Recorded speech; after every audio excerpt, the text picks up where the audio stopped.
you're sort of beside yourself. Mm-hmm. You have this awareness that, of course you're not Vinny, Right. but there's sort of a willful ignorance Mm-hmm. that you allow yourself to be Vinny as it serves you when it's convenient, Mm-hmm. when there's fun to be had, or it's a positive feedback loop of affirmation.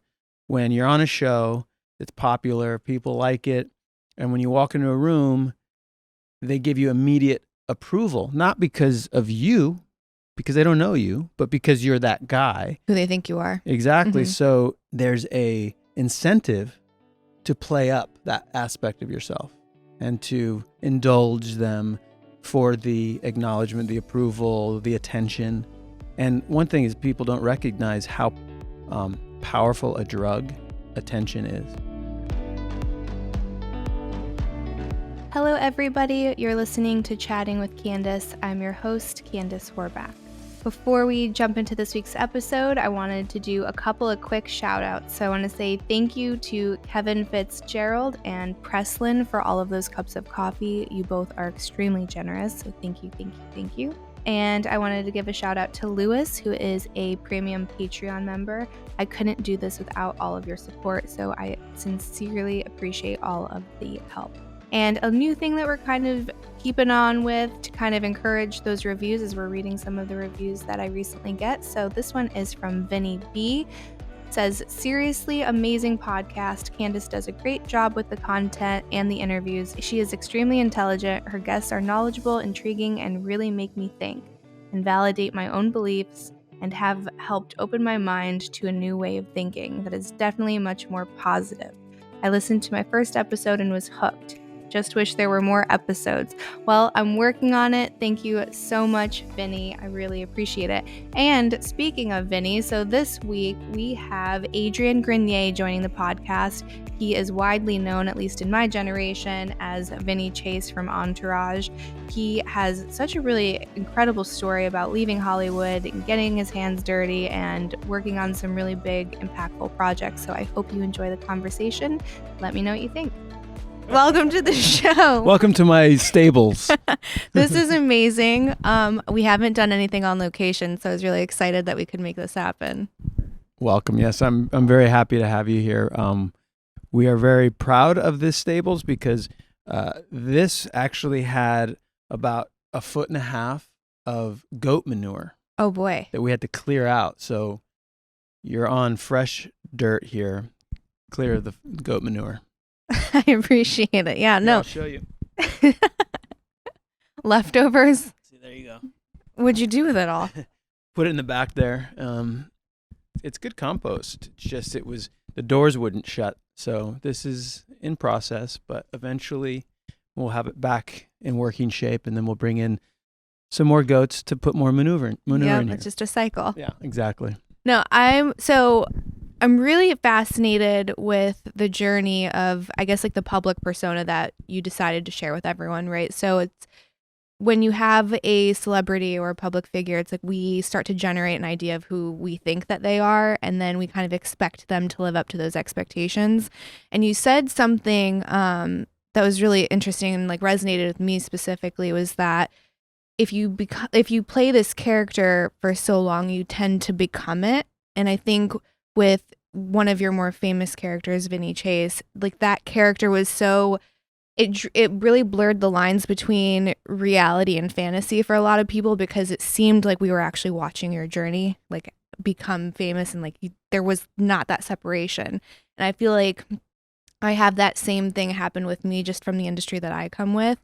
So I guess, was there a time where you were having those lines blurred? Like, you're like, am I Vinny or am I Adrian? Yeah, I mean, well, look, you're sort of beside yourself. Mm-hmm. You have this this awareness that, of course you're not Vinny. Right. But there's sort of a willful ignorance that you allow yourself to be Vinny as it serves you when it's convenient, when there's fun to be had, or it's a positive feedback loop of affirmation. When you're on a show that's popular, people like it, and when you walk into a room, they give you immediate approval, not because of you, mm-hmm. because they don't know you, but because you're that guy. Who they think you are. Exactly. So there's a incentive to play up that aspect of yourself and to indulge them for the acknowledgement, the approval, the attention. And one thing is people don't recognize how powerful a drug attention is. And it's a scarce commodity that we're all vying for. So, I mean, so like in tribal societies, when there was, anywhere between 20 and 100 people living together, easy to get acknowledgement from your community because everybody knows everybody, and you can, you have a role that you play. So you have a sense of purpose within that community. But in our society, we're all isolated, we're lonely. And the way you get attention is by being on social media or on a television show. And so all of the attention has been, basically consolidated to a few famous people. And it's extremely addictive to those famous people, and they just keep lapping it up. They need more and more and more. And then the rest of the people, they're feeling, isolated and unloved. So I had to get off that. I had to get clean, so to speak. Because it's intoxicating. Yeah. Right? Like you show up and everyone's like, oh, you're so pretty. You're so famous. I love this thing that you did. Yep. And none of it's really substantial, right? Like it's just this, it was work. It was just this thing that you did. It's not you. It doesn't say anything about your character. But then that's not the person that they love. You're like, well, this feels so good. And then especially with the introduction of social media, you see these numbers that would never exist before, right? Like you have, let's say 100,000 people liked this photo. And you're like, well, what does that mean? Right. Right. And then that becomes your metric for happiness. Yeah. And it's fleeting because you got to do it again Maintain the next day. Right. Right. Which is impossible. Right. Yeah. So I guess what was the thing that got you off of that train? Because for me, it was my husband. Like he would joke, and I would come home. If I would like be working in LA for a long time, I'd come home and like I would kind of carry that energy with me. And he's like, "You can leave Eva in California. Like I don't want that. I need Candice back here." And he would kind of bring me back down. I was like, "Whoa!" I didn't even realize because it became so automated for me. Totally. Well, good for him. Yeah, seriously. Yeah, good for you for him. Yes, absolutely. I think, partners will do that because they see you as you, and they see you better than other people. And they maybe sometimes see you better than yourself, especially when you're on one and you're on a trip. Yeah, I was floating, many feet off the ground and in the clouds and in my own grandiosity. And my partner, Jordan, she brought me down. It wasn't as kind. She wasn't as kind about it. She sort of gave me a what I call a cosmic karmic bitch slap. And just enough so that I was, awakened, just to like get one eye open to see, oh man, I've been asleep at the wheel for, 30 years. I mean, who knows how long, ever since I started to, become famous. So, and really love brought me back to myself and my ability to give of myself because I loved others, not just myself, and that sort of brought me down to earth. So I had to ground myself. I had to start learning practical skills, long lasting, deep intimacy and connection with her and with the land, with earth. That's why I'm here to continue that journey of connection. Not just vanity and indulgence. And I think that's something a lot of people can relate to right now is lack of connection, and how do you find that, and how do you find purpose and fulfillment? Did you find that when you were in the middle of that transformation process and you were kind of leaving that version that everyone thought you were, which is like this playboy Hollywood type, and now, I mean, we're on a farm in a barn, did you see a lot of people that were kind of, I guess, pushing back on that and saying like, just shut up and make movies? Yeah. And still do. Okay. I say that, I went from fuckboy to farmer and, and there are a lot of people that were invested in my fuckboyness. Right. For good reason. I mean, right. You did it well. It was fun. Yeah. It was fun. Yeah. And also, I had to let go of many relationships that didn't have my best interest at heart. And it's not that they were intentionally evil, but maybe just not, they were there was a complicit mutual reason for us keeping each other small. And so you have to let go of those relationships, and even now when I return and I see people I haven't seen in a while and they haven't leveled up, they haven't evolved, the relationship can't continue. I mean, you could be nice, but it's like, I need to surround myself with people who are spiritually ambitious, who want to have more out of life and want to give and be of service to themselves, their families, and the future than people who are just looking for a good time for a night. So because I totally agree. It's like as you kind of reach these different levels of reality for yourself, you find more distance between you and maybe people that have been in your life forever because they're not on that same journey. And it can suck because sometimes it could be a family member or someone that's been like, a best friend or what have you. So where's the balance between, I guess, trying to influence them and then just like accepting that you can't change people? You can't change people. You can't change the world outside. You can change yourself, and then in having changed, the world outside you starts to change. So it really is an inside job. It's a personal pursuit. And I mean, I was on that trip too, even when I was in my own game. I really believed I was going to change the world. And then I was such a great guy. I was a good person because I, built charities and stuff. And I'm a UN environment ambassador, and I do all these things for the earth. But it was really like trying to legislate or dictate how the world should be out there. And meanwhile, I didn't have my own shit in order. And when you meet people who they haven't been enlightened yet, that it's easy to want to judge and say, well, but it's, again, you're getting into that same trip. So you have to really let go. And sometimes, you recognize that, things change, and that change can be hard. And that's why death is designed into the system of life, because in order to change, you have to let go of things, and things have to die, even relationships. And it's sad. And then you mourn that.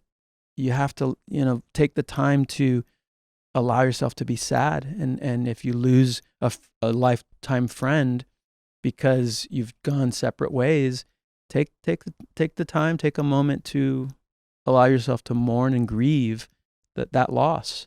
Doesn't mean it won't come back around. And guess what? Life always does have a way of remanifesting. Yeah, it's I think surrender is a huge part of that too, because like you said, if you try to force things, it's so easy that if you feel like you have a noble cause, that you can kind of fall into this ego trap where like, well, I know better, so I'm just going to tell you how to live. Yeah. But that's not a place of power, and that's not a place where you can actually create like sustained influence. And you see that a lot when it comes to any kind of movement right now, whether it's like people pushing for veganism or something for the environment, or it's like my way of living is the way of living, instead of just kind of existing. And they say like an oak tree doesn't have to, impress anyone or prove anyone that it's an oak tree. Just simply by existing, you can appreciate its beauty and its shade and utility, right? Yeah. And it's like to be like that.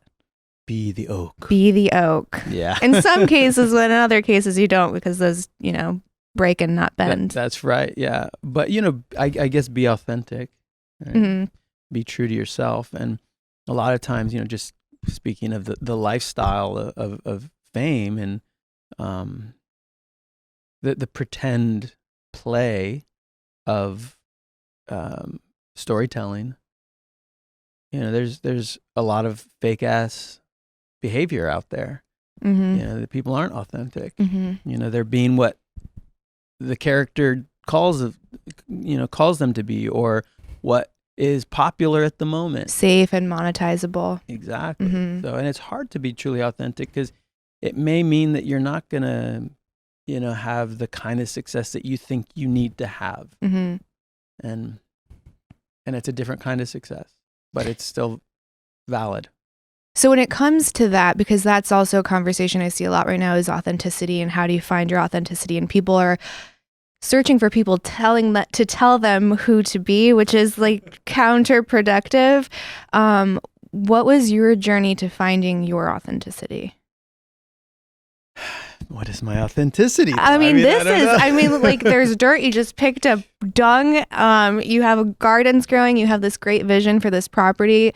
I think it takes a certain type of person to be able to leave something that is as comfortable, shiny, and rewarding as Hollywood to do this. And it's not saying that like, oh, you're better than everyone that stayed, but it's saying that like you had a voice that was telling you that wasn't you and this is you. And you made what I'm guessing is a very scary leap to have a very different circumstance. I mean, it was really a 2+ year journey of shedding a lot of the ego identity, a lot of the vanity, a lot of the indulgences. I mean, I literally designed my life so throughout a day, I would have little dopamine hits.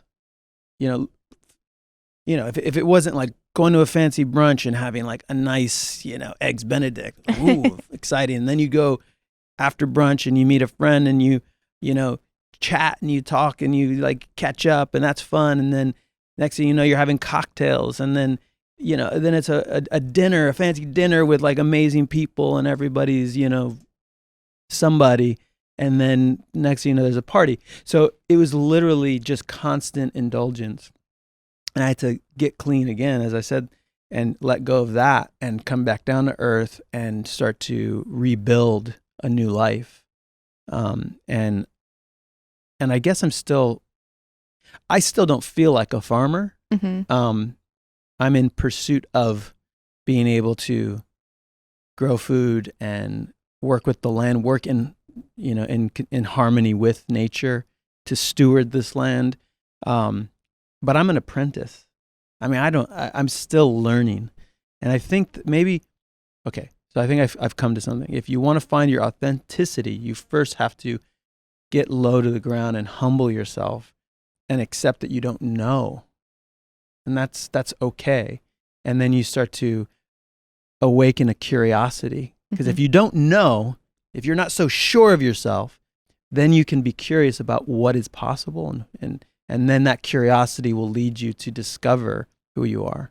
Right, because if you only have certainty or what you think is certainty, then you're actually closing yourself off to any kind of serendipity or possibility. Yes, exactly.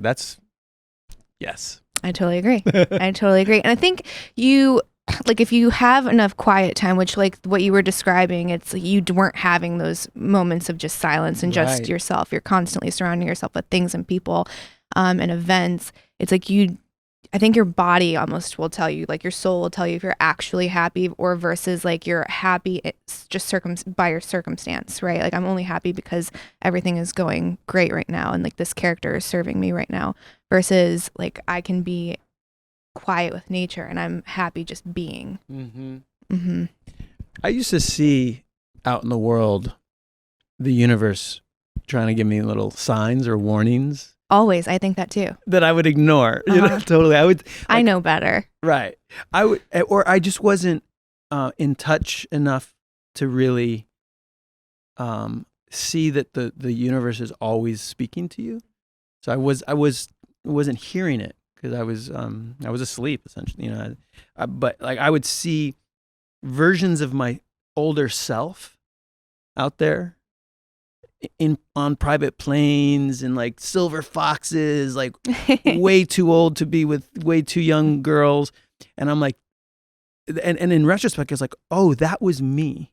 That was a reflection of me. It was like in a 2001 Space Odyssey, the final psychedelic sequence where he travels through a wormhole and then he ends up, time is split asunder and then he sees himself as an older man and then he sees himself as a baby and he's all timelines are co-mixed, like Matrix type shit where you're like, oh, if you allow yourself to be intuitive and connected to what is being told, it's karma. It's a direct call response. It's feedback, immediate feedback.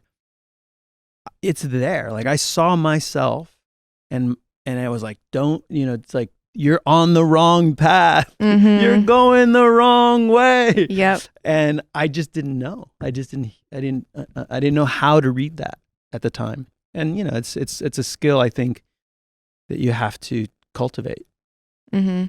Awareness. Yeah. Mindfulness. Right. Mm-hmm. Yeah, I think so too. And I think it's, for me, my opinion is like when you start making all of, we'll say wrong, and I know it's a lot more complicated than wrong, right and wrong, but when you start like making wrong decisions or heading a little bit too astray, I think like those hints get louder and louder and louder, and that's how you end up with this life or person that you don't recognize or that's very unfavorable, and it just keeps magnifying, because I think like God or the universe or whatever you want to call it wants you to live like the best, most fulfilled version of this existence. So it'll make it as painful as possible to make you break, to get you back on course. Well, again, like you said, it's a judgment to say wrong or right. It's just a path. And if you're aware of it, go ahead, choose it. But are you choosing it? Or are you just, passively, going with it? Are you in charge of your life? Are you sovereign? Are you making those choices? So it's, go ahead and go on any path you want, as long as you're actually in charge of that decision. Mm-hmm. Yeah, like consciously making the decisions in your life instead of kind of drifting throughout. Because I would argue if you had a choice between living a rich, deep, fulfilled life in nature with community and family and your loved ones versus, indulgence and, fleeting, superficial exchanges, and, you're going to make, that's just another judgment, but I would say, I'm so happy I'm making the choices I'm making now. Oh, yeah, for sure. It's Tom Bilyeu says this all the time, and he's like, if you think that money and fame will make you happy, then why do so many like famous people and billionaires still kill themselves? Like, that's not the solution at all, right? It's just like this really pretty Band-Aid, but it's not going to fulfill you. It's not going to give you that sense of community or fulfillment or purpose. And I think like I've heard you talk a little bit too, like throughout your journey, like the importance of kind of owning your divine masculinity and getting into that energy, which I think is really fascinating, because right now, I feel like there's always ebbs and flows throughout life, and we've been in this very masculine energy of existence, and now we're shifting to kind of like a hyper feminine version, because things always have like these massive swings and then they settle in the middle, or at least hopefully they do. So right now, because we're in this more of a feminine surge, I feel like men are being kind of told to just sit back and not engage in that divine masculinity or the healthy masculinity, which I think is just masculinity. I think that we lump it all into toxic, and I'm like, well, that's actually not masculinity. That's actually, someone that has their own insecurities and they haven't figured out how to channel that. So I guess what got you to, see like the importance of cultivating that? Yeah. Well, in the process of shedding my belief systems, the frameworks of accumulation, wealth, power, I had to find a different way of life. And that's when I opened my mind to new ideas and started looking at what it is to be a man, and came across masculine, feminine frameworks and started to explore it, and recognizing that there's an energy flow of both polarities, both genders, both sexes, and we have both within us. And this is what I believe now, at least. We have both masculine and feminine in us, and then within each pole you have the light expression or the dark expression of that, and so there's different layers that you can tap into. And as we develop, as we evolve, we start to grow this awareness, not only in the mind, but also in the body. And you start to be able to navigate or express yourself in different ways. And for so long, I was, to your point, raised by a feminist from a female perspective that didn't trust men, because my mom's father left her. She never had any positive male role models in her life. my father then left me and her, so she didn't trust that. And also, on some level, because she didn't trust, she chose a man that wouldn't stay. And then she taught me that she could be both father and mother to me. And that I started to now internalize her relationship to men and became, in many ways, emasculated and feminized. And I wasn't in touch with my masculine. And yet I'm a man. I got testosterone coursing through my body, and I'm growing up, and I'm seeking, on some level, some deep level, I'm seeking an expression of that masculine. And my father was gone. Again, this pattern's now being cycled. I didn't have any role models that could teach me how to be a divine masculine expression. So I ended up finding, because it's everywhere in the world, outside in the world, these negative expressions of masculinity: fame, fortune, dominance, ego, all of those things. And it satisfied a part of me on some level, but it was destructive. So I had to relearn what it means to be a man by, in many ways, unlearning what my mom taught me was to be a woman. So I feel like right now, culturally, en masse, we are relearning both of those roles and how best to show up for each other as men, as a divine expression of masculinity, and also women.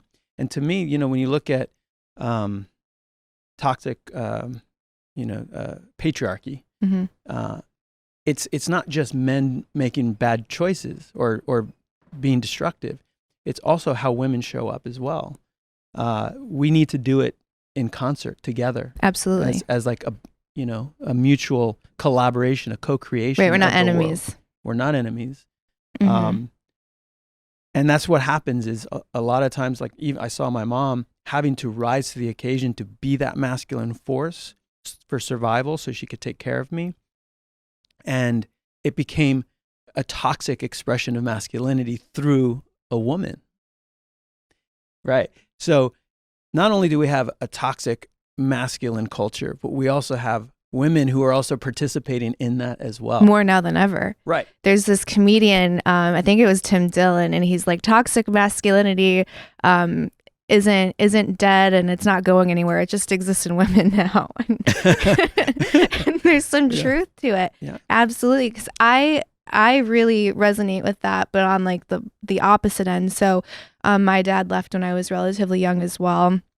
My mom was a single mom. But by the way, who here, everybody out there, I'm sure, what is it like, It's very few. There's like 20% of people have, mother and father in the home. Which is the root cause of a lot of what we see now. When you're 30, it's low. Yeah.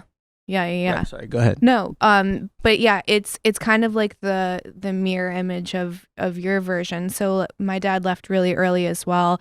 My mom was a single mom of 3, and for very similar reasons, always kind of unintentional or maybe unconsciously, subconsciously picked the wrong men. Yeah. Right. Abandonment issues, that kind of thing, and then.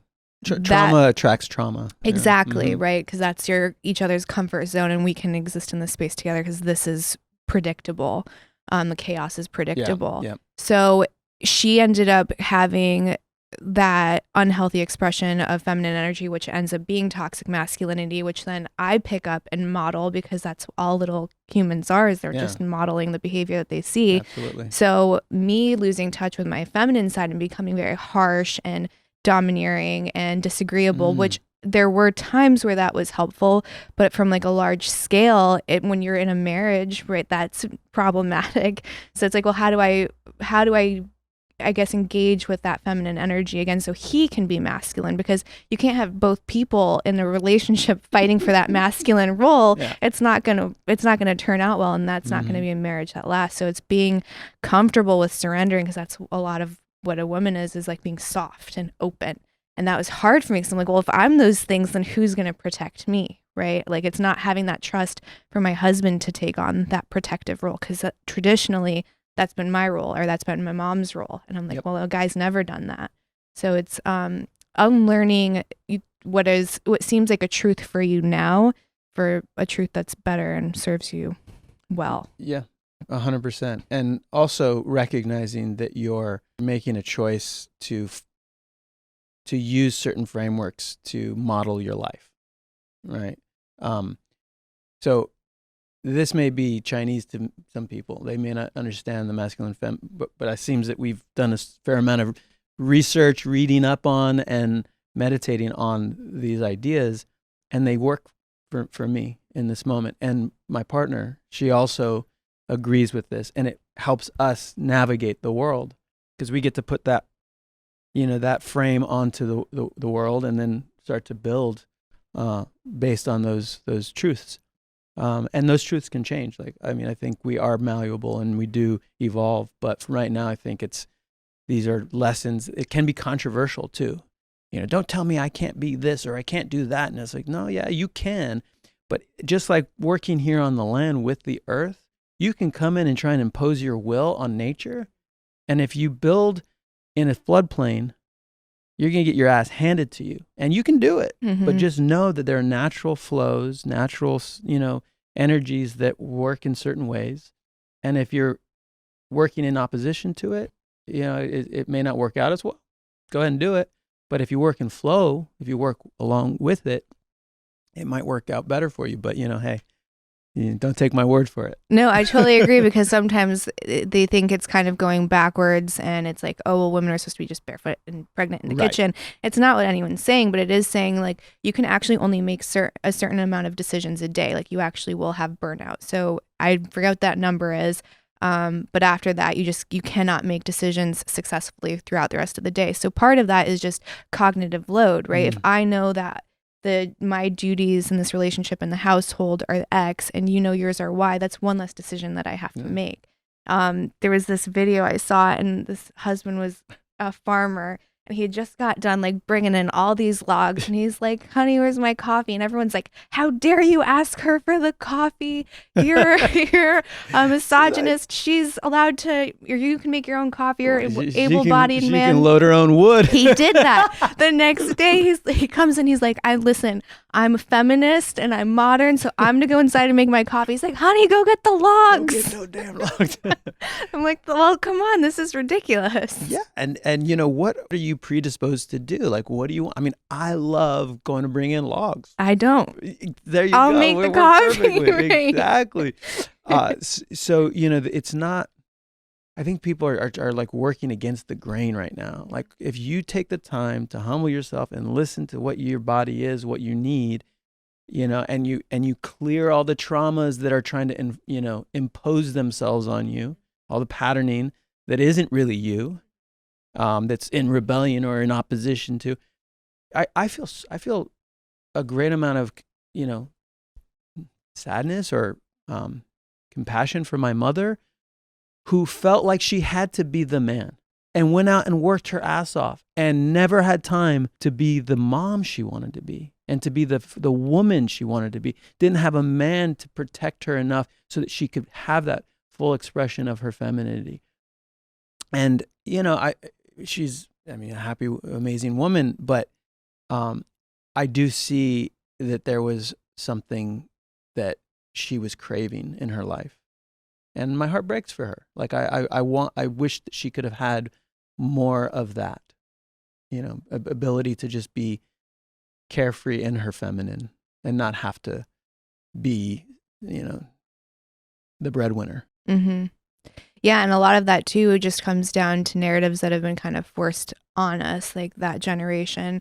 Like specifically, I would say for mine, it would be like you're expected to be this boss babe and be pulling in all of these numbers and hours at work, but also you can also be a full-time mom. And no matter what, there's a sacrifice that's going to be made, and people don't want to admit that. If you're going to be a CEO of a company and you also decide to have kids as a woman, there's going to be a sacrifice on both, right? Yeah. You're not going to be as present a mother as if you didn't work, and you're not going to be as badass of a CEO as if you didn't have children. So you can make that decision to do both, but understand that there is a cost. Yeah. Mm-hmm. And also you have to be pretty and, demure and thin and cute and all those things.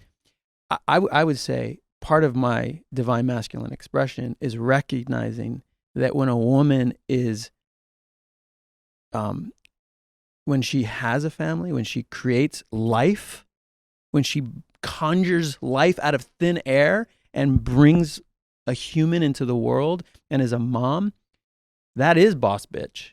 100%. Right? That is, I mean, like, I humble myself. I bow to that. It's magic. I mean, I could load, wood for the rest of my life and I wouldn't be able to do that. Mm-hmm. So, kudos to you for Thanks. that incredible power and strength. And it's interesting. It's interesting too that we took the value away from that. Like we almost like pew at women that decide to do that, and it's like, oh well, you're taking the easy, lazy thing. You're just deciding to just be a mom, and like you have no idea unless you've done it, and it's a very powerful thing. Like there's like a huge spiritual transition that happens with it, and obviously like there's this connection that has, I would say, with like Earth. That's what we call it, Mother Earth, right? Like it's the ability to create life.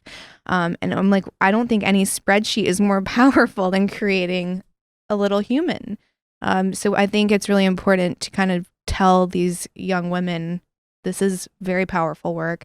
It doesn't make you lesser than. And I would venture to say, just even based off my own experience, there's no job, paycheck, or status that's going to make you feel the way that having a child makes you feel. Amen. Yeah. Amen. It's going to get me a lot of shit, I'm sure. You think? Probably. Because people, like, the narrative right now is like, you don't need a man, or you're equal partners. And it's not to say that you're not, but it like you're the same. Like there's no difference between you and a man, especially in a relationship. I don't know if you know this, but like we're not having kids anymore. It's like for the first time in history, it's the lowest it's ever been. So there's the most unmarried, non-mothers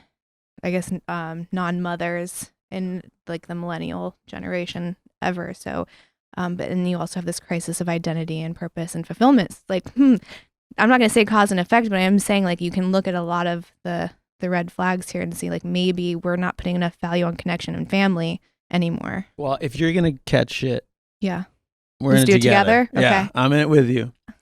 But it is interesting. I just it just occurred to me that with all of this desire to be individual and have your own expression and your identity is unique and special, and yet we want to clump together in all these broad categories, masculine, feminine, different race groups.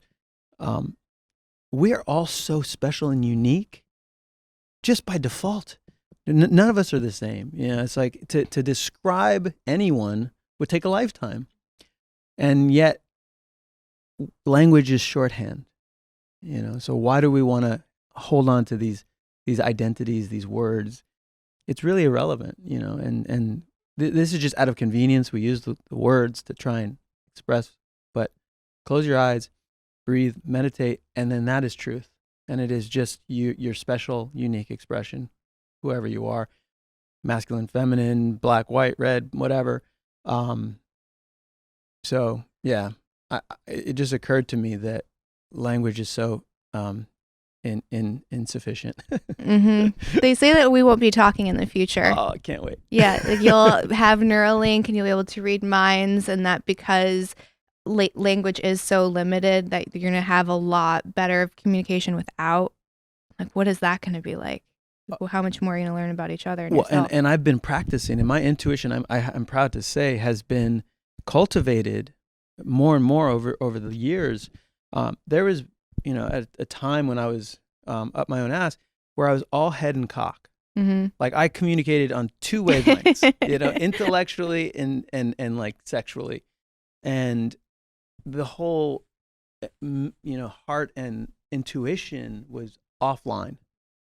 And when I stopped getting in my own thoughts and in my own brain and then my other brain, I started to feel more, and sometimes feeling is painful. It hurts. It's, there's no wonder I was trying not to feel. I was trying to numb those feelings because it can be painful, especially if you have trauma, which, we all do. And I did.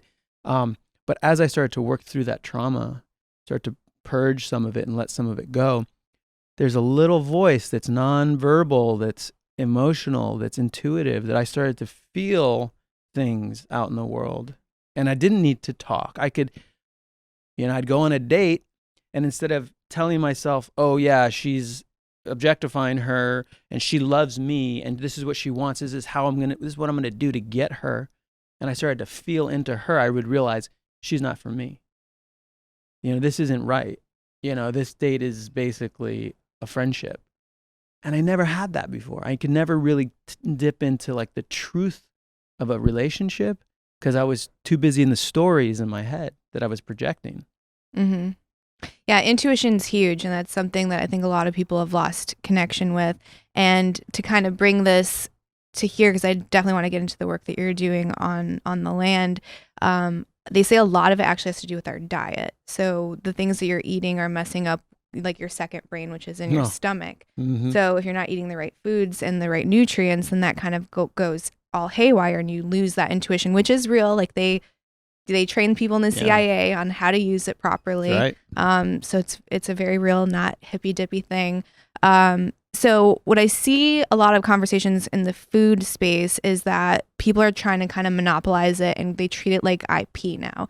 So when you see things like Beyond Burger, like the mission that they're on is to kind of create, they want to own that vertical.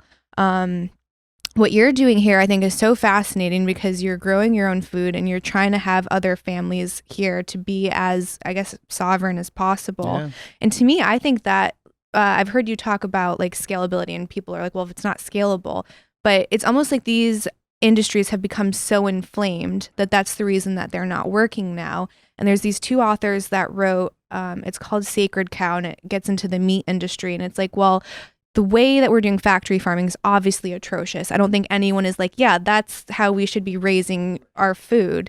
But they're like, well, how else do we do it? Because we have to be able to provide meat for the rest of the world. So if you have these tiny little localized farms that are regenerative and they work with the land, everyone can eat meat in a sustainable way. It's just the model that we currently have is not sustainable. And the conversations aren't being had because that obviously doesn't benefit the people that are making the most profit right now.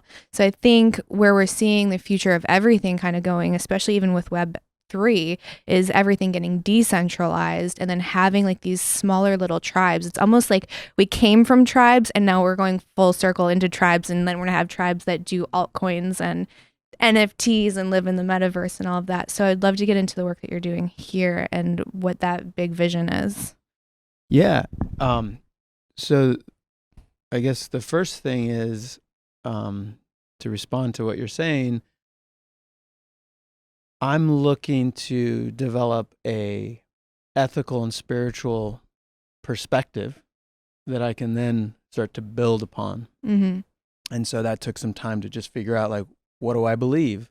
What's my relationship to things and money and food and systems and all the things. So, and I've been doing environmental work for a long time. So I have an understanding of conventional activism and environmentalism, but it's not working. The oceans are still getting screwed, and there's still pollution, and climate change is real. So what's new? How are we going to do this? And yeah, decentralization is something that's really, really inspiring to me. The idea that we can create little cohesive little island, like smaller islands of cohesion, little communities where we can all be sovereign and self-sufficient, and then network out to other communities that are also taking care of themselves. Because what happens with factory farms or monocropping is once it gets to a certain scale, that's when disease starts to be introduced and it starts to ravage. And that's when cows start producing methane, at scale that that the environment can't handle. Because a system that is built, an environmental, ecological system, a farm system, a food system that's created in harmony with itself, there's no waste. Everything that is released goes back into the land. Like this manure on the ground is now fertilizing the fields. But when you go to a factory farm, you have a lot of manure or shit that just ends up getting collected and doesn't get used because the environment can't use it fast enough, and then it just goes as a waste product. So when you have waste in any system, the system's broken. And the way we're doing things is we have a lot of waste. And it's this linear system where our plastic goes in the ocean or in the environment and is wasted. Our garbage goes into landfills and doesn't get reused. But in a regenerative, organic, permaculture design system, everything gets reused and utilized within the system. So there's no waste. I feel like I'm rambling. What was the question?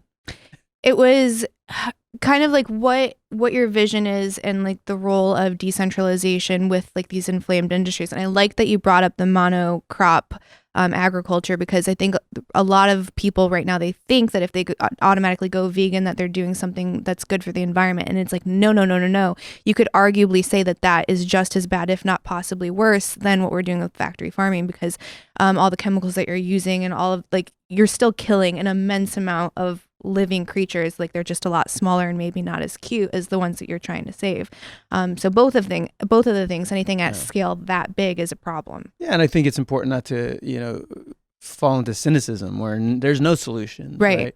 But I do believe that local solutions are the best, where you start working in harmony with others so you can have that tribe.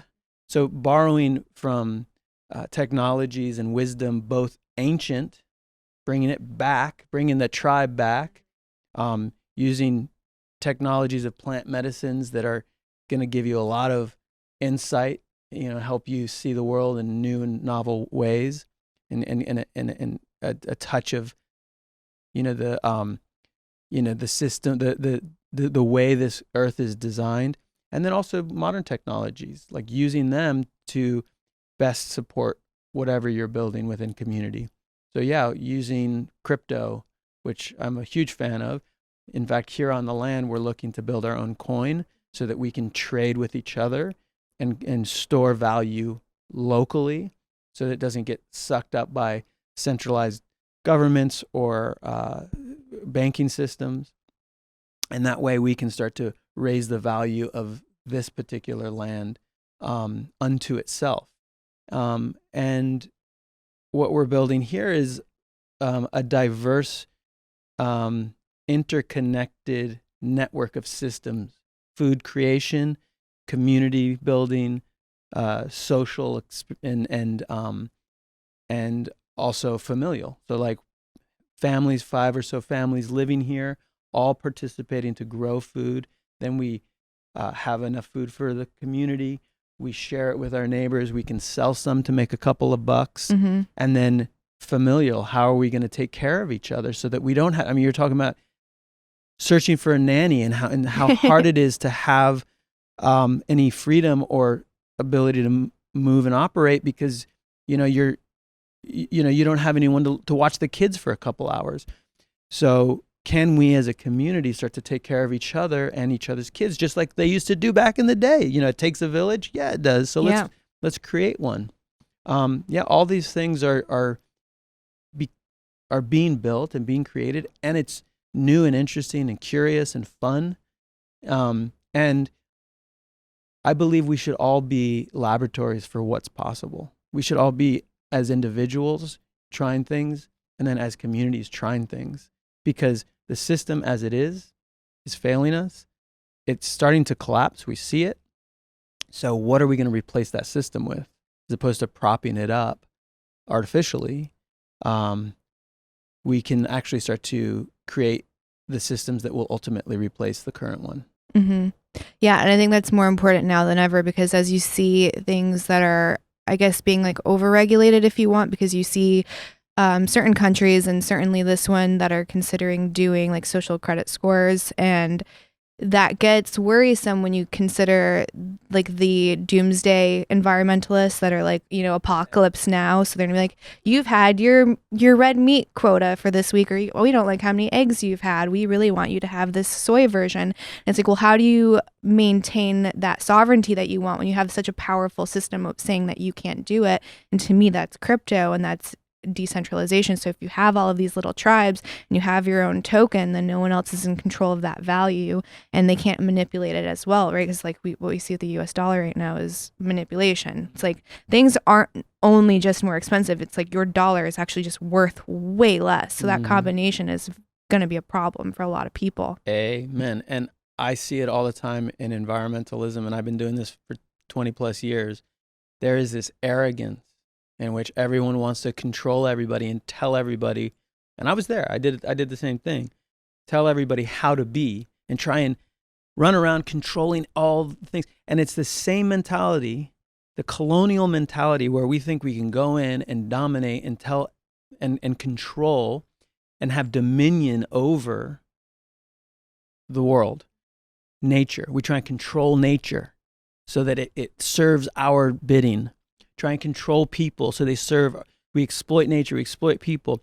And it's the same, and it's crazy to say, but environmentalists are also expressing, many, modern doomsday environmentalist mentality is expressing that same fear-based control over, people and the world, and in almost in a manic, neurotic fashion, versus recognizing that nature, if we're learning from nature, it's about diversity, absolute diversity, biodiversity, where each individual element is operating in its own sovereign way, and it's interconnected and working together. It's not about one monocropped mentality that's going to tell you what to do and how to fix it. Yeah. The minute someone tries to tell me they're going to fix it, go the other way. I go the other way. You think you're actually going to, it's crazy to me. Environmentally speaking, we think, okay, climate change is real. We're participating in creating, gases in the environment that are creating, or at least contributing to climate change. And then people think that we're going to come in and fix it. How? The complexity of our current system, economically, socially, that has been developed and established over hundreds of years, thousands of years, and now we're just going to fix it with like a one-size-fits-all, one drive policy, electric cars. Mm-hmm. That's your answer, right? Or don't do this or don't do that, or do this or do that. I think the only answer is, how do we empower individuals to be more in touch with themselves, more in their intuition, in their hearts, and not so much in their minds and their ego, but living as they need to on an individual sovereign level to contribute to a positive world. And I don't know the answer to that, because that means everybody has to choose. Everybody has to be a part of it, and everybody has to start recognizing their importance and their power, and then choosing to participate in it. But we have to create the systems that excite them, I guess. And so what does that look like? I don't know. I think they work in tandem with one another. So it's like, as problems start to get worse, like the solutions are kind of forced to arise. And that's strictly just from, I would say, capitalism partially, right? So it's people, that's one way where profit is a good thing. And like that being a motivation for some people is a good thing. Cause like, if you want to save money, it's almost anyone who's like a proponent of or opponent of cryptocurrencies are like, oh, it's terrible for the environment. Well, first of all, that's not true, because it's kind of been debunked that cryptocurrency is worse for the environment than fiat money. Like fiat money takes a bigger toll. Right. But no one wants to say that, just people that want to regulate right. And it. who's done the calculations? Yeah. Right. It's so new. Yeah. But if you're trying to make the most when it comes to mining, obviously you're going to be trying to save as much energy. So then you're creating innovation there. And the same we see happening with electric vehicles. We're not there yet. So to have a policy that's like everyone has to be electric by 2025, well, your power grid already doesn't sustain what you have right now. So how is that going to work? So I don't think it's by forcing people. I think the problems will eventually start creating solutions with those entrepreneurs and like those inventors. And then kind of trickles down to where the people start adopting that on like the level that they're able to. Not everyone can go buy a $50,000 electric vehicle because gas is too expensive. Like that doesn't make sense. It's kind of like let them eat cake. In my opinion. Oh yeah, exactly. Yeah, you're so out of touch. Right. They should just eat, solar panels. Right. And then we're going to pretend that also doesn't have a cost. Like, have you seen those mining fields? They're atrocious. Right. Yeah. Yeah. And you have little kids that are digging tunnels to get minerals. It's not great. You know what I mean? Like this iPhone is not great. Yeah. So, well, that's why I still have a 9. Do you? I'm bad. I upgrade probably way more than I should. But well, I and then it's again, it seems like we're in a conundrum, but that is life, right? We, and can we just stop for a moment with trying to solve everything and change everything, and can we just be? And I think once that's the way the power systems have been created, that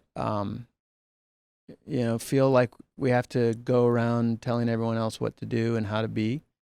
And back in the day, talking about old wisdom, tribal societies, it's not the way it was. People would come together in council, and they would work together. But now it's about power and dominance and Putin and trying to like use violence and control. So with your plans for this in this community, is it going to be kind of set up like a DAO? So like the people that lived here would also be invested in the land and have like voting rights through however the token share worked out, kind of. Yeah. So we'll create a coin, and then some sort of DAO or land trust or a land trust DAO, so that all of the land gets put into the trust or into the DAO, and then the community members don't own it. I think, when you're invested in something, you have an interest in caring for it. But when you own it as individuals, it starts to separate us. It starts to become separate. Like you own that, I own this. I think we own responsibilities on the land. So we each have something that, we're the soul, you basically like you own the department, and then you would be able to make decisions on that particular thing. But we would work together to take care of the land. So we've risen the land to the status of guru. So then you take the ego thing about, because whenever you do intentional communities or communes, the thing that always gets in the way is the ego of like the master or the leader, guru, the leader, who ends up taking advantage because he gets ahead of himself or too big for his britches. So we take that out of the equation. So we serve the land, and the land can get as big as it wants, as abundant as it needs to be, and there really is no limit. So that's in theory. And then, so when you come to live on this land, you will buy into the trust. You will invest in the trust. Yeah. So you will own a piece of it, I guess. No, that's really cool. So because you also have a fund, is this something that, are they kind of in cohesion together? Like the fund would, I guess, entertain the idea of helping someone else start this, to not like scale necessarily because it would be its own entity, but to kind of create more of these little pockets. So twofold. Yes, they're related because they're all tied together in certain lifestyle and a perspective. So all of our investments they reflect the lifestyle that we're building here, but out in the world. So they scale the ideas and the wisdom that we're cultivating here, but out in the world at large. And so through Du Contra, we invest in human development, personal development, so the up-leveling of the individual, sovereignty, mental health, nutritional health, good gut biome, so that people are making the best decisions and they're sovereign and they're independent and they can make those solid, wise choices. Community, so communitas is one of our verticals, so investing in tools to help people work together better or come together or collaborate. And then money is another thing. So the future of finance, how do we heal our relationship to money, fiat and otherwise, so that we can build tools and systems like crypto or other institutions to bring more equity and access, so that when a human is leveled up and they're working with others to build the world, they have the tools, money to go build it. And so then the final category is consumer goods. So what are they building? Consumer goods that are better for people and the planet. And we stay out of the way. We're agnostic in that way. We're not trying to make specific bets on companies. It's more category wide, so that we believe within those verticals, people can be empowered enough to go out and build the world. And that by default, it will be better because they're the ones being inventive. So as we were talking before, empowering individuals as opposed to telling them how to do it. Yeah. Yeah. Mm-hmm. No, I think that's great too, because I think there's this misconception that you're automatically bad or evil if you're successful and you're making a lot of money. I think it's like John Mackey that talks about conscious capitalism, and to some people that seems like an oxymoron. But if we all adopted this idea of ethics behind our profits, like what a better world that would be, even on like an individual scale. So I've always said, like, when you have this really big platform and this big audience that you've built over the years, that's great. But I think a lot of people kind of have this illusion that they own that audience and that audience solely exists to line their pockets. And I think when you have that, it's almost such a waste, and to me, it's wrong to not use it in an ethical way, and also be having some exchange back and forth where you're also contributing to them and you're providing them with something valuable. And I'm like, we exist for so much more than to just be rich. That doesn't make sense. And if you are one of these very rare people that has hundreds of thousands or millions of followers, it's like, well, what are you providing back? Yeah. You know what I mean? Well, I know John Mackey. He's a local here. Oh, really? Yeah. I think he's great. I've never met him, but conscious capitalism. Yes. We have our own term that we call YBM. So you have ROI, return on investment. Then we have YBM, which is a different metric, which is yields beyond money. So money, yeah, ROI, got it. But now what is that thing that you can't quite calculate? Just beyond the edges of our calculators, the intangible, the ineffable, the judgment call, the wisdom, all of those things. And that really requires, we always hire within DuContra people with high IQ and then a high EQ, because they're making judgments, not just on spreadsheets, but they're making personal, important judgments when they, assess a company based on, factors that you can't even, calculate. Mm-hmm. And that's really important right now too, especially when you're getting into like these new spaces, whether it's cryptos, NFTs, or in the metaverses. Like, you have to be kind of investing in that person and like their principles, and being able to have some level of psychology to know if that's an honest actor or not, because it's so new and unregulated. So to have someone that has a high EQ, which people don't think is real, but I absolutely think you have emotional intelligence. Just go talk to a few people on the street and you'll see the variance there. Yeah. But yeah, I think that's really important. Yeah. Mm-hmm.